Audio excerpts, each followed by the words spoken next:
अल्लाह गवाह है और इन सूबों की अवाम उस पर गवाह है कि हमारा इलेक्शन हमारे सूबाई फौज के सेक्टर कमांडरों ने चुराया है।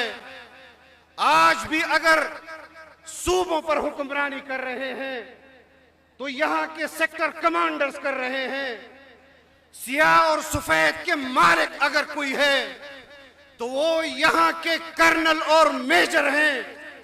हमने भी अपनी क़यादत के साथ ये अहद किया है कि हकीकी जमहूरियत के लिए, आइन की बालादस्ती के लिए, कानून की हुक्मरानी के लिए आपकी आवाज पर लब्बैक कहते हुए आप ऐलान करें।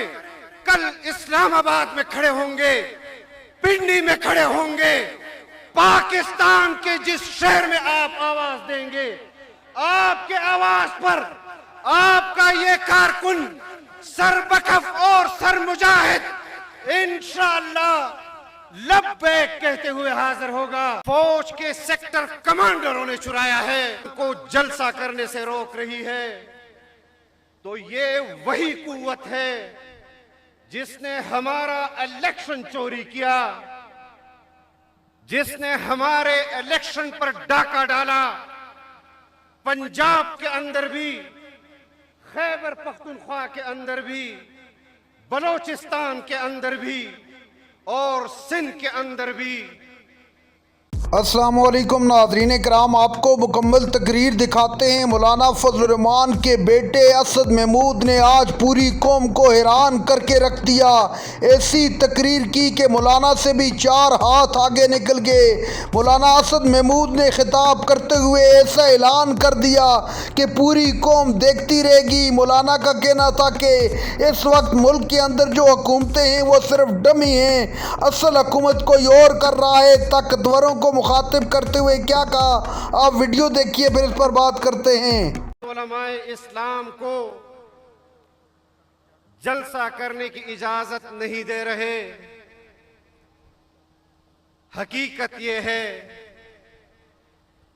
कि आज के हुक्मरान अपने इख्तियार से जिला कसूर का डीपीओ भी तब्दील नहीं कर सकते, डीसी भी तब्दील नहीं कर सकते। तो मैं अपने साथियों को कहना चाहता हूं कि जाली हुक्मरानों का नाम न लें, हकीकी हुक्मरानों का नाम लें। आज भी अगर कसूर में जमीयत उलमाए इस्लाम को जलसा करने से रोक रही है तो ये वही कुव्वत है जिसने हमारा इलेक्शन चोरी किया, जिसने हमारे इलेक्शन पर डाका डाला। पंजाब के अंदर भी, खैबर पख्तूनख्वा के अंदर भी, बलोचिस्तान के अंदर भी और सिंध के अंदर भी। अल्लाह गवाह है और इन सूबों की अवाम उस पर गवाह है कि हमारा इलेक्शन हमारे सूबाई फौज के सेक्टर कमांडरों ने चुराया है। आज भी अगर सूबों पर हुक्मरानी कर रहे हैं तो यहाँ के सेक्टर कमांडर्स कर रहे हैं। सियाह और सफेद के मालिक अगर कोई है तो वो यहाँ के कर्नल और मेजर हैं। हमने भी अपनी क़यादत के साथ ये अहद किया है कि हकीकी जमहूरियत के लिए, आइन की बालादस्ती के लिए, कानून की हुक्मरानी के लिए आपकी आवाज पर लब्बैक कहते हुए आज कसूर में खड़े हैं। आप ऐलान करें।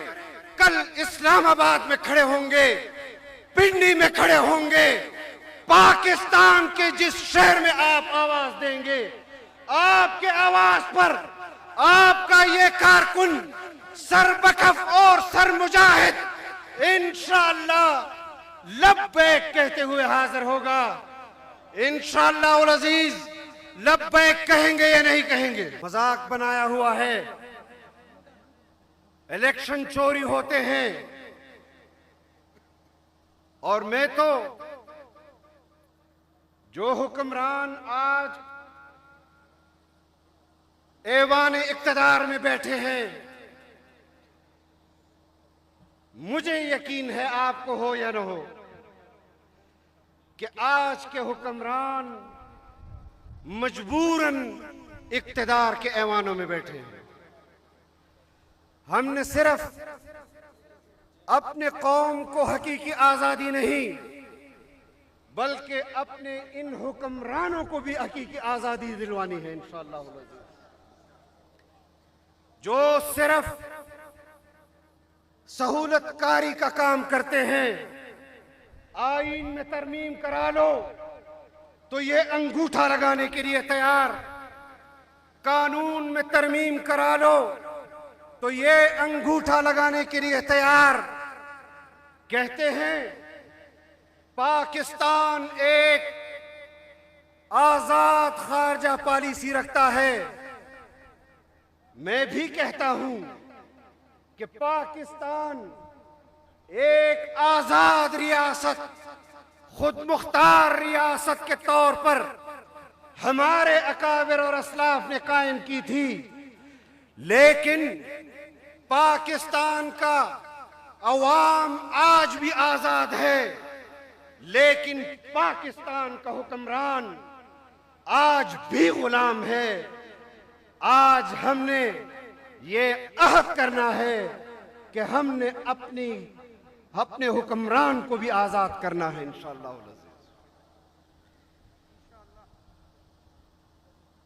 खारजा पॉलिसी हमारी आजाद नहीं, मुआशी पॉलिसी हमारी आजाद नहीं।